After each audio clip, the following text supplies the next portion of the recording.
Good morning students, how are you students. हम economics का second chapter कर रहे हैं, people as a resource.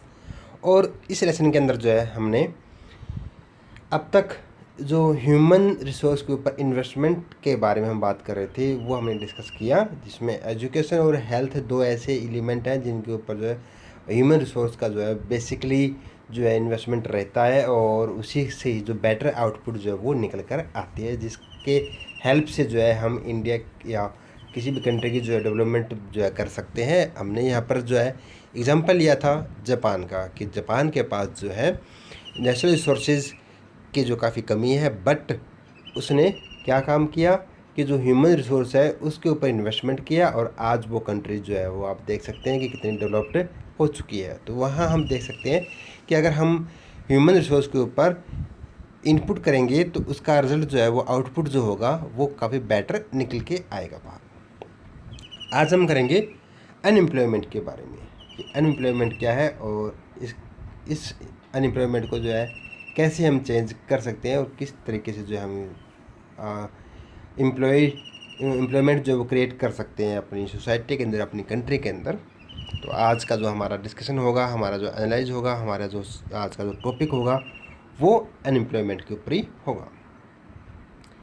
Sakal's mother, Sheila, looked after the domestic chores, children, and helped her husband Bhuta in the field. Sakal's brother Jitu and sister Situ spent their time playing and roaming. Can you call Sheila or Jitu or Situ unemployed? If not, why? Students, यहाँ पर हम बात करते हैं सकाल्स के जो mother है शीला, उसके बारे में। वो कहते हैं वो घर का ही काम काज करती है और उस अपने बच्चे और उसका जो हस्बैंड है बूटा सिंह, उसकी जो वो हेल्प करती है। बूटा जो कि खेतों में जो काम करता है। जीतू जो सकाल है उसके जो ब्रदर है जीतू और सिस्टर जो सीतू है, वो आपस में टाइम स्पेंड करते हैं खेलते हुए। तो यहाँ पर अगर हम देखते हैं कि जो शीला और जीतू और सीतू, क्या ये अनएम्प्लॉयड है? हम कहेंगे नहीं, ये अनएम्प्लॉयड नहीं है। तो ऐसा क्यों? Unemployment is said to exist when people who were willing to work at the going wages cannot find job। कहते हैं कि जो पीपल जो है वो काम करना चाहते हैं, काम पर जाना चाहते हैं, बट उनको कोई जॉब मिलती नहीं है जो वो काम कर सके। Sheela is not interested in working outside the her domestic domain. कहता है कि शीला जो है वो काम करना नहीं चाहती है बाहर, वो सिर्फ घर का ही काम काज करना चाहती है। Jitu and Situ are too small to be connect in the workforce population. कहते हैं कि जीतू और सीतू जो है ना वो भी छोटे हैं, जो कि हम वर्क पॉपुलेशन के अंदर जो इसको ऐड नहीं कर सकते। नेदर जीतू एंड सीतू और Sheela can be connect at as unemployment the workforce population include people from 15 year to 59 years. Sakal's brother and sister do not fall within this age group, so they cannot be called unemployed। तो बच्चों कहते हैं कि जो छोटे बच्चे हैं वो इसके अंदर वो आ नहीं रहे हैं, जैसे उस एज ग्रुप के अंदर, जैसे कि शीला है, जीतू है, सकाल है, और उसके जो सिस्टर सीता, वो इस एज ग्रुप के अंदर आते नहीं, तो उनको जो हम अनएम्प्लॉयड नहीं बोल सकते। Sheela works for the family, she is not willing to work outside her domestic domain for payment. वो कहते हैं कि जो शीला है वो उस फैमिली के अंदर एक काम करने वाली है, लेकिन वो क्या कहता है कि वो आउटसाइड जाकर जो काम नहीं करना चाहती, वो घर का ही काम जो है वो देखभाल करना चाहती है। So too can not be called unemployed. तो कहेंगे कि हम उसको भी जो है अनएम्प्लॉयड कहेंगे। Sakal's grandparents also not mention in the story can not be called unemployed. In case of India we have unemployment in rural and urban areas. तो यहाँ पर कहता है कि इंडिया के अंदर जो है ना अपने अनएम्प्लॉयमेंट जो है रूरल एरिया के अंदर भी है और है अपने ये अर्बन एरिया में भी। However, the nature of the unemployed differs in rural and urban areas. In case of rural areas, there is seasonal and disguised unemployment. Urban areas have mostly educated unemployment. बच्चों यहाँ पर कहते हैं कि जो rural area है अपना और अपना है अर्बन एरिया, यहाँ पर जो एम्प्लॉयमेंट है उसमें काफ़ी डिफरेंसेस है। जो रूरल एरिया है वहाँ पर सीजनल और डिस्क्यूज्ड अनएम्प्लॉयमेंट जो है वो मिलेंगे, जबकि अर्बन एरिया के अंदर जो है ना एजुकेटेड अनएम्प्लॉयमेंट जो है ना वो ज़्यादा मिलेंगे। अब हम बात करते हैं इन तीनों तरह के जो हमारे अनएम्प्लॉयमेंट है ये है क्या, इनके बारे में हम जानेंगे। Seasonal employment happens when people are not able to find job during some month of the year. कहता है कि सीजनल अनएम्प्लॉयमेंट है, इसमें क्या होता है कि जो पीपल है उनको कुछ साल के कुछ ऐसे महीने निकलते हैं, कुछ ऐसे मंथ निकलते हैं जिसमें उनके पास जॉब नहीं होती। People dependent open agriculture usually face such kind of problem. कहते हैं कि इस तरह की जो प्रॉब्लम है वो लोग जो टोटली डिपेंडेंट है किस पर, एग्रीकल्चर के ऊपर, तो वहाँ पर जो है ऐसी समस्या आ जाती है। They are created busy season when sowing, harvesting, weeding, threshing is done. Cretan month of do not provide much work to the people dependent on agriculture। तो बच्चों यहाँ पर क्या कहता है कि जो एग्रीकल्चर है उसमें काम कब होता है, या तो वो जब कोई फसल को हम बुआई कर रहे हैं, कोई नई फसल लगा रहे हैं या हार्वेस्टिंग कर रहे हैं, तो उस टाइम जो है ना उसमें काम मिल जाता है। बाकी जो टाइम है उस टाइम के अंदर जो है ना उनको काम नहीं मिल पाता, तो यहाँ पर जो है हम उसको बोलेंगे seasonal unemployment. In case of disguised unemployment people, हाँ बच्चों ये जो हम पढ़ रहे हैं थोड़ा ध्यान से सुनना, डिस्क्यूज अनएम्प्लॉयमेंट क्या। In case of disguised unemployment people appear to be employed, they have agriculture plot where they find work. They usually happens among family members engaged in agriculture activity. The work requires the service of 5 people but engage 8 people. Their people are extra. These 3 people also work in the same plot as 5 people. The contribution made by the 3 extra people does not add to the contribution made by the 5 people. If 3 people are removed, the productivity of the field will not decline. The field requires the service of 5 people and the 3 extra people are discussed employed। तो बच्चों यहाँ पर क्या कहता है ये कि जो डिस्क्यूज्ड अनएम्प्लॉयमेंट है ये क्या है कि इसमें जो पीपल है उनको काम मिला हुआ है, वो काम कर रहे हैं, वो फ्री नहीं है। तो यहाँ काम मिल रहा है तो फ्री नहीं, इसका मतलब क्या हुआ कि वो एम्प्लॉयमेंट, उनको वो एम्प्लॉयज़ है वो काम कर रहे हैं। बट प्रॉब्लम क्या आ रही है कि इस तरह की जो प्रॉब्लम है वो आती है एग्रीकल्चर फील्ड के अंदर। जैसे कि इसमें क्या होता है कि एक फैमिली है, वो सारे के सारे मेंबर जो उस फैमिली के अंदर जितने मेंबर हैं ना वो क्या करते हैं, एग्रीकल्चर करते हैं। मान लेते हैं कि एक फैमिली है उसके अंदर 8 मेंबर हैं और 8 जो है वो मेंबर उनकी एज जो है वो 15 साल से ऊपर है और वो अपने फील्ड के अंदर यानी कि अपने खेतों के अंदर जो वो काम कर रहे हैं।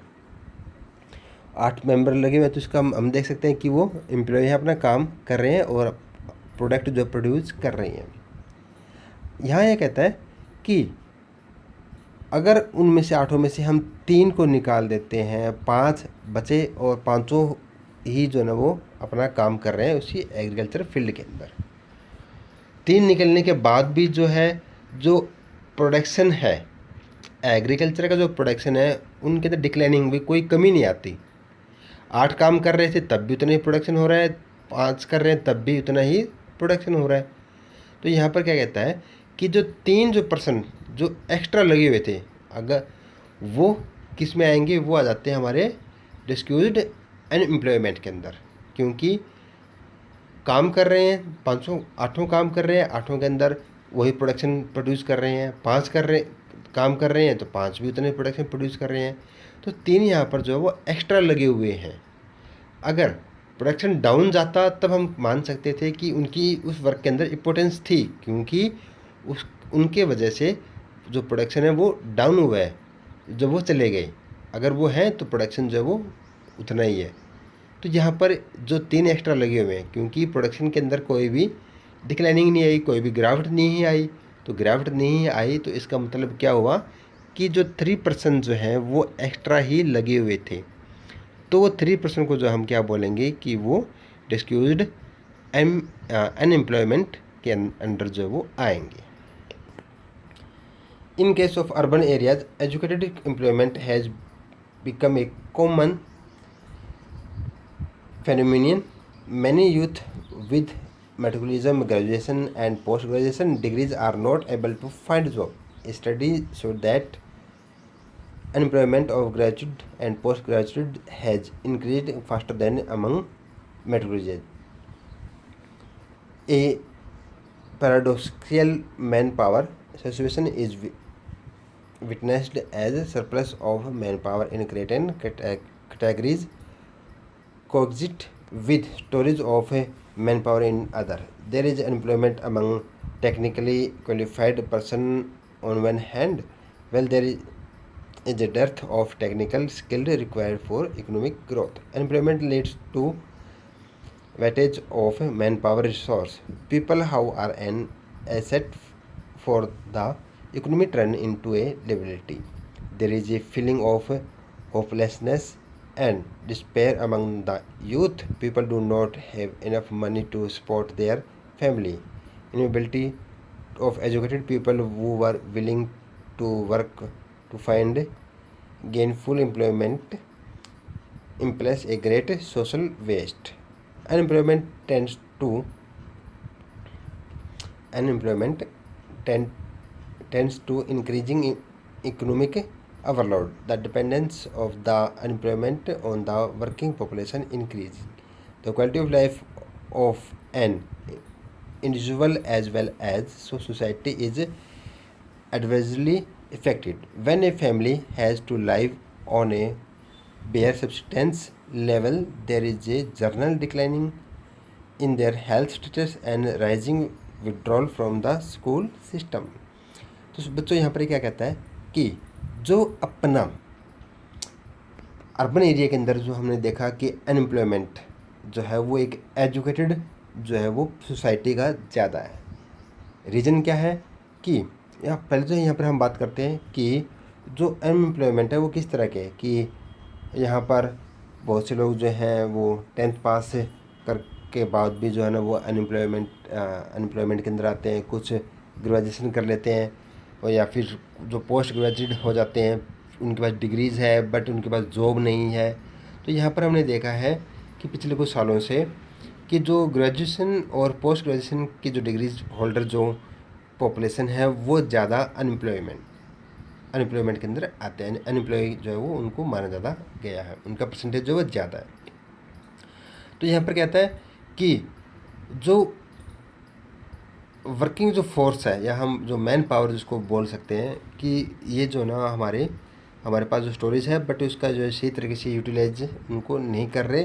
रीज़न क्या है कि उनके पास जो टेक्निकली जो क्वालिफाइड जो पर्सन है उनको भी जो यहाँ पर जॉब नहीं मिल रही। तो अगर उनको अच्छे से जॉब मिल जाए और उसमें वेल स्किल हो जाए तो उससे हमारी इकोनॉमिक जो ग्रोथ है वो काफ़ी बढ़ जाएगी और इसकी जो हमारे पास है इनकी रिक्वायरमेंट भी है। तो स्टूडेंट्स यहाँ पर कहता है कि जो अनएम्प्लॉयमेंट जो पीपल है, जो मैन पावर जो रिसोर्स है वो एक तरह से जो है वेस्टेज ही है हमारे यहाँ, क्योंकि वो जो हमारे वर्किंग जो पॉपुलेशन है उनके ऊपर डिपेंडेंट है। यहाँ पर जो उनकी जो प्रेशर है उनके ऊपर वो ज़्यादा है, क्योंकि इंडिया के अंदर जो एम्प्लॉयज़ है वो कम है और अनएम्प्लॉयड पर्सनों की जो है पॉपुलेशन ज़्यादा है। तो इससे क्या होता है कि जो एम्प्लॉय जो पर्सन है उनके ऊपर उनका फोर्स रहेगा। उससे क्या होगा कि उनकी जो इकोनॉमिक कंडीशन है वो डिक्लाइनिंग हो जाएगी, उनका जो लाइफ स्टैंडर्ड जो है वो इतना मेंटेन वो नहीं रख पाते। तो इससे जो है वो हमारे सामने जो है वो प्रॉब्लम ही जो है वो इंक्रीज होती है। Unemployment has detrimental impact on the overall growth of an economic. Increasing in unemployment is an indicator of a depressed economy. It also wastes an resource which could have been gainfully employed. If people cannot be used as a resource, they naturally appears as a liability to the economy. In case of India, statistically the unemployment rate is low. A large number of people responded with low income and productivity are connected as employed. They appear to work throughout the year, but in terms of their potential and economic, it is not adequate for them. The work that they are using same force upon them. They may therefore want other work of their choice. Poor people cannot afford to sit idle. They tend to engage in any activity irrespective of its earning potential. Their earning keep them on a bare subsistence level. तो बच्चों यहाँ पर ये क्या कहता है कि India के अंदर जो सबसे बड़ी प्रॉब्लम क्या हमारे सामने आ रही है कि यहाँ पर जो अनएम्प्लॉयमेंट है ना वो काफ़ी इंक्रीजिंग हो रही है, काफ़ी बढ़ रही है, और ये हमारी जो इकोनॉमी के लिए जो ना काफ़ी हार्मफुल जो हम उसको बोल सकते हैं। और सबसे बड़ी समस्या क्या आ रही है कि जो अनएम्प्लॉयमेंट इतना ज़्यादा है कि लोगों को जो है जॉब जो है वो नहीं मिल पा रही। तो क्या काम करते हैं कि जो वेल स्किल्ड जो पर्सन है या जिनको जॉब की नीड है वो लो पेमेंट के ऊपर भी जो काम करने के लिए तैयार हो जाते हैं कि फ्री रहने से अच्छा है कि कुछ कमा लिया जाए। तो इससे क्या होता है कि वो लोग जो है ना कम इनकम के ऊपर भी जो है ना काम करना स्टार्ट कर देते हैं। तो यहाँ पर उनको काम तो मिल जाता है, बट क्या समस्या आ जाती है कि वो अपनी जो इनकम है वो नहीं बढ़ा सकता। अपनी जो इंडिया की जो इकोनॉमी है उसके अंदर उसका ज़्यादा परसेंटेज डेवलपमेंट के ऊपर ज़्यादा परसेंटेज वो नहीं दे पाता, और अपनी जो नीड्स हैं वो उनको फील नहीं कर पाता। तो यहाँ ये समस्या भी है कि एजुकेटेड होने के बावजूद भी, स्किल्ड होने के बावजूद भी जो है उस काम को वो कम पेमेंट के ऊपर भी, कम पे के ऊपर भी जो वो कर रहा है। तो ये भी हमारे लिए एक समस्या है। तो स्टूडेंट्स आज के लिए इतना ही। मोस्टली जो टॉपिक हमारा वो जो टाइप्स ऑफ हमारे अनएम्प्लॉयमेंट है उसके ऊपर जो हमारा बेसिकली रहेगा कि जो रूरल एरिया और अर्बन एरिया के अंदर जो अनएम्प्लॉयमेंट है उसमें क्या डिफरेंसेस है। रूरल एरिया के अंदर जो है सीजनल और डिस्क्यूज्ड जो अनएम्प्लॉयमेंट है, जबकि अर्बन एरिया के अंदर जो ना वेल एजुकेटेड अनएम्प्लॉयमेंट ज़्यादा है। तो यही जो ना टॉपिक हमारा बेसिकली इसी के ऊपर जो है डिपेंडेंट है। तो फ्रेंड्स आज के लिए इतना ही। Thank you and have a nice day.